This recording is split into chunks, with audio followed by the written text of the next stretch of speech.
अब नेक्स्ट क्या बताया जा रहा है, अगर अली की एज 18 हो, जैसे मैं यहाँ पर लिख लूँगा अली इज़ इक्वल टू 18, अगर अली की एज 18 हो जाए, तो उसकी फादर की एज क्या होगा? सो अब यहाँ पर एक सिंपल सा तरीका ये है। अस्सलाम वालेकुम, hope so all of you will be doing great.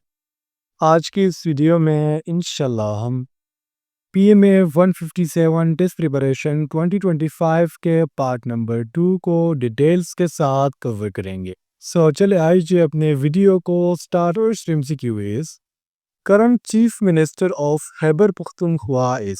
सो खैबर पख्तूनख्वा के जो चीफ मिनिस्टर है वो आपको पता है कि अभी चेंज हुए हैं।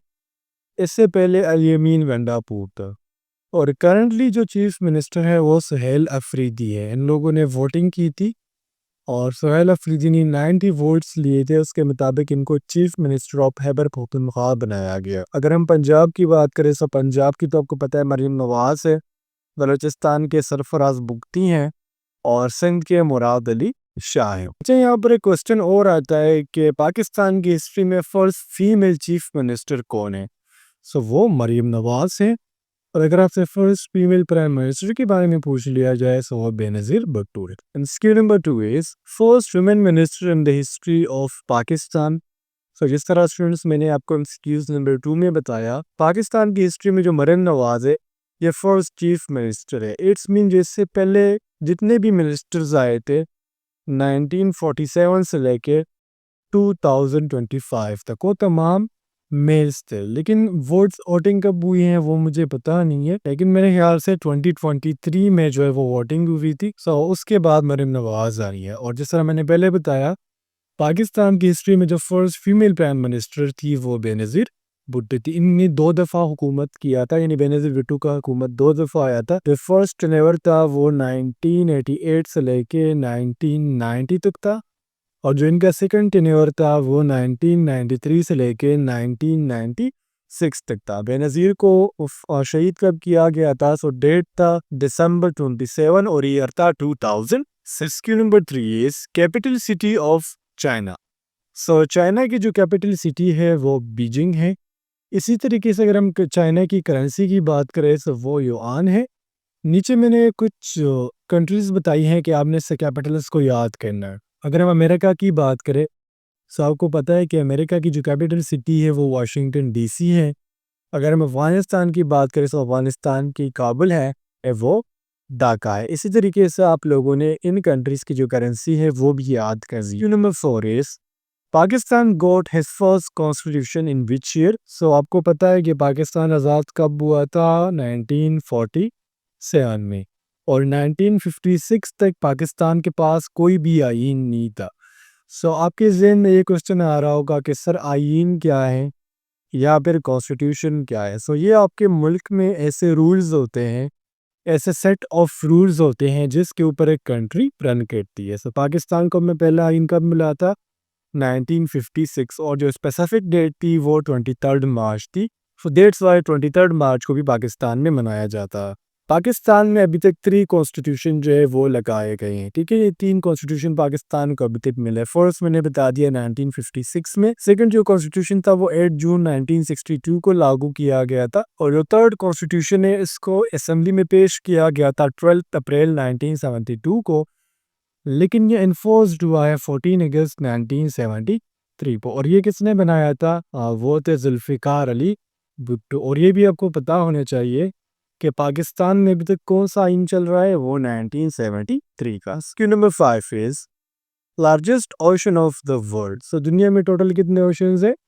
5 ओशंस है। अगर इसमें हम सबसे लार्जेस्ट ओशन की बात करें सो वो है पैसिफिक ओशन। और जिस तरह मैंने पहले बताया, मैंने यहाँ पर लिखे भी हुए 5 ओशंस है पूरी दुनिया में और इसमें जो सबसे स्मॉलेस्ट ओशन है वो आर्कटिक ओशन है।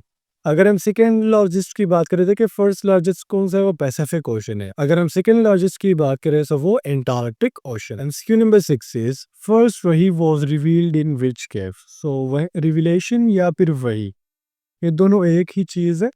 यहाँ पर फर्स्ट वही यानी आप सल्लल्लाहु अलैहि वसल्लम पर जो फर्स्ट वही आई थी उसकी तरफ इशारा है।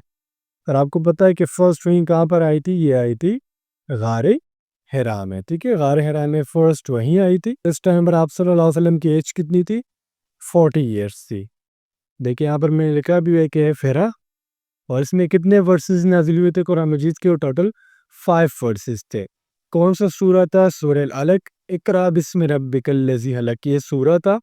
इसके जो फर्स्ट 5 वर्सेस है ये रिवील किए गए थे फर्स्ट वही में, और वही कौन लाया था? वो था जिब्राइल अलैहिस्सलाम। And SQ number 7 is which सूरा of the holy Quran contains बिस्मिल्लाह 2 टाइम्स? सो मैंने आपको बताया था कि कुरान मजीद में टोटल कितने सूरा है? 114। इसको हमने 2 कैटेगरीज में डिवाइड किया हुआ है। मक्की सूरा जो टोटल 86 है, और मदनी सूरा जो टोटल 28 है। अब यहाँ पर अगर हम कुरान मजीद की उस सूरा की बात करें जहाँ पर बिस्मिल्लाह 2 दफ़ा है, सो वो है सूरह अल नमल। इस तरीके से अगर हम कुरान मजीद की उस सूरा की बात करें जो कलमे के बगैर स्टार्ट होती है, सो वो है सूरह अल तौबा।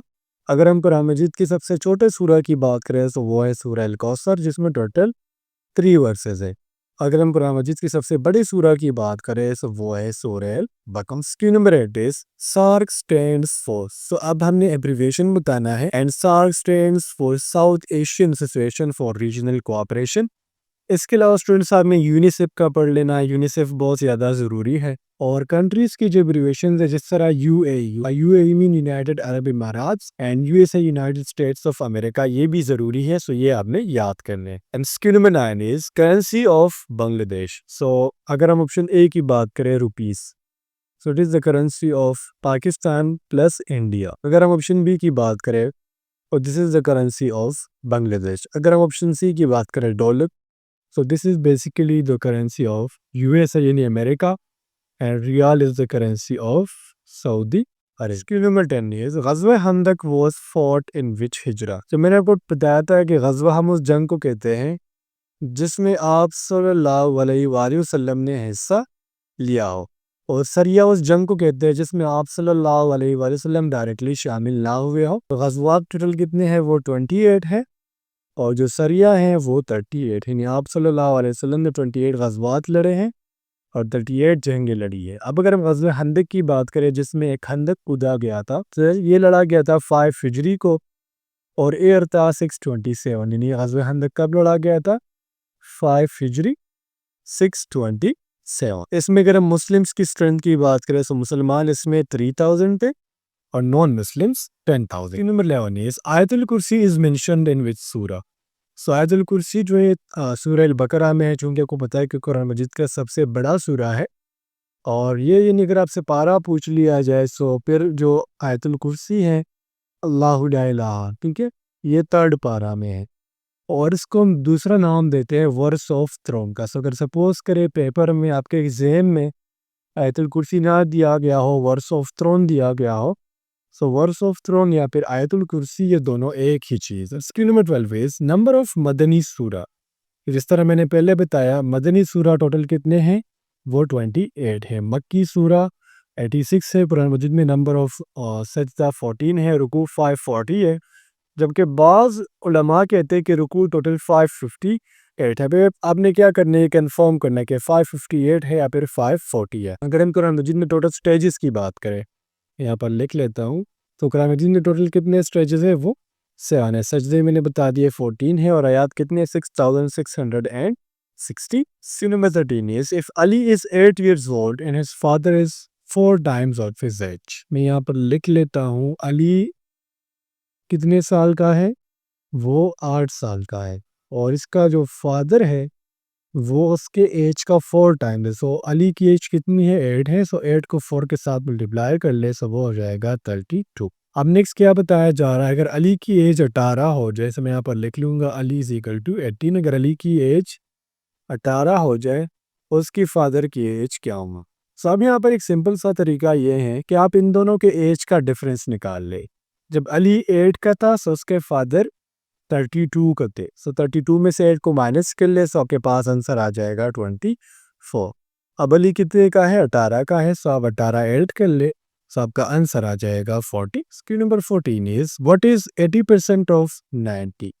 यानी 90 का 80% कितना होगा? सो मैंने एक बताया था कि जब दोनों नंबर सेम होते हैं, जिस तरह हमने क्वेश्चन किया था 90% ऑफ 90। सब 9 को 9 के साथ मल्टीप्लाई कर ले, ये आ जाएगा 81। बकाया है 0 0 के साथ कैंसिल हो जाएगी। लेकिन मैंने बताया था कि जब दोनों नंबर डिफरेंट हो तो वहाँ पर हमेशा ये बात आपने याद रखनी है। मैं यहाँ पर लिख लेता हूँ। फर्स्ट बात क्या है कि जो परसेंटेज है ये 1/100 के बराबर है। सेकंड बात आपने क्या याद रखनी कि जहाँ पर भी आपको ऑफ नज़र आएगा इसका मतलब होता है मल्टीप्लिकेशन। सो यहाँ पर देखिए 80%, 80 मल्टीप्लाई बाय 1/100, सो ये हो जाएगा 80 डिवाइडेड बाय 100। ठीक है, ऑफ मैंने बताया था मल्टीप्लिकेशन 90 है। 0 इस 0 के साथ, ये 0 इस 0 के साथ, 8 को 9 के साथ मल्टीप्लाई कर ले तो आपका आंसर आ जाएगा 72। स्टूडेंट्स, एमसीक्यू में 15 को समझाने से पहले आप लोगों के लिए छोटी सी अनाउंसमेंट है। अगर आप लोग पीएमए की फुल प्रिपरेशन करना चाहते हो तो मैं आपको दूंगा नोट्स हार्ड फॉर्म में होंगे, और इंशाल्लाह जब आप ये नोट्स बाय करेंगे तो आपका टेस्ट 100% जो है वो क्लियर होगा। इसकी प्राइस है 4000 और ये फिक्स प्राइस है। ठीक है, इसमें आपको current affairs, Pakistan studies, general knowledge, Islamic studies, verbal intelligence test और इंग्लिश के एमसीक्यूज मिलेंगे। आप क्वेश्चन नंबर 15 भी देखिएगा। A shopkeeper buys a pen for ₹50। So हमेशा एक बात याद रखिएगा स्टूडेंट्स, जिस पैसों की आप एक चीज़ बाय करते हो ना, सो होती है cost price. So cost price कितनी है? ₹50 and sells it for ₹65। Sold price कितनी की है? 65। अब यहाँ पर इसने जो परसेंटेज कमाया है हमने उसका इसने सॉरी जो प्रॉफिट कमाया है हमने इसका परसेंटेज निकालना। सबसे पहले आप क्या करेंगे? प्रॉफिट निकालेंगे। 65 में से आप क्या कर लो, 50 को माइनस कर लो तो आपके पास आ जाएगा ₹15 का प्रॉफिट। अब जब आप इसने 15 के प्रॉफिट निकालना है, सब क्या करेंगे? 15 को डिवाइड कर लेंगे कॉस्ट प्राइस साथ। कॉस्ट प्राइस कितनी है? वो 50 और 100 के साथ आप मल्टीप्लाई कर लेंगे। इससे 0 के साथ कैंसिल हो जाएगा। 15 को 10 के साथ मल्टीप्लाई कर ले तो ये आ जाएगा 150। ठीक है, सॉरी ये हो जाएगा 150 और इसको 5 के साथ डिवाइड कर ले तो 5 को और 30 के साथ मल्टीप्लाई करेंगे तो आपका आंसर आ जाएगा 30%। यानी से जो मुनाफा कमाया वो 30%। Number 16 is why we boil milk. अब हम दूध को क्यों उबालते हैं? तो इसका एक ही करेक्ट ऑप्शन है और वो क्या है? To kill germs. इसकी number 17 is Ali is playing in the garden, what type of noun is Ali. Ali जो है वो गार्डन में खेल रहा है। अब हमने यहाँ पर बताना है कि अली कौन सा नाम है। स्टूडेंट्स देखिए, अली एक खास बच्चे का नाम होगा ना जो गार्डन में खेल रहा होगा, सो दैट्स व्हाई ये प्रॉपर नाउन है। मैं यहाँ पर लिख लेता हूँ option B is your correct option. इसके अलावा अगर मैं कहता Ali is good boy and he is playing in the garden, देखिए पहले हमने क्या किया? पहले हमने अली का यूज किया, देन सेकंड सेंटेंस में ही का यूज किया। अब वो वर्ड जो नाउन की जगह यूज किया जाए फिर वो कहलाता है प्रोनाउन। प्रॉपर नाउन और प्रोनाउन में आपने फर्क किया। Number 17 is we blame go to the market tomorrow. यानी देखिए यहाँ पर बात हो रही है, वो बात क्या है? कॉन्टिन्यूस है और कंप्लीट कब होंगी? कल कंप्लीट होगी। हम कल मार्केट जाएंगे, सो दैट्स व्हाई हम यहाँ पर वी के साथ विल लगाएंगे। We will go to the market tomorrow. 19 is Ahmed walks 5 kilometre towards east. Ahmed ने 5 किलोमीटर किसकी तरफ से किया? ईस्ट की तरफ। Then he turns left.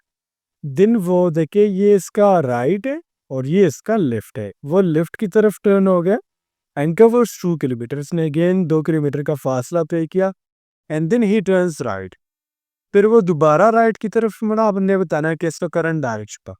तो यहाँ पर स्टूडेंट्स आपने करना क्या है कि जो किलोमीटर है इसको आप यहाँ जहन से निकाल लो। देखिए पहले वो ईस्ट की तरफ जा रहा था, वो लेफ्ट की तरफ टर्न हो गया, so इसका डायरेक्शन क्या हो गया? नॉर्थ हो गया। लेकिन चूंकि वो दोबारा राइट की तरफ टर्न हो गया तो उसका करंट डायरेक्शन क्या होगा? वो होगा east. Your last MCQ is complete the given series. तो आपको अल्फाबेटिकल सीरीज दिया गया है, आपने इसको कंप्लीट करना है। आपने टू लेटर्स मिस करने हैं। ए के बाद बी और सी को मिस करेंगे तो आगे लिख लिया डी। डी के बाद पी और एफ को मिस करेंगे तो आगे लिख दिया जी। जी के बाद एच और आई को मिस करेंगे तो आगे लिख दिया जे। अब जे के बाद हम के और एल को मिस करेंगे तो आपका आंसर आ जाएगा एम।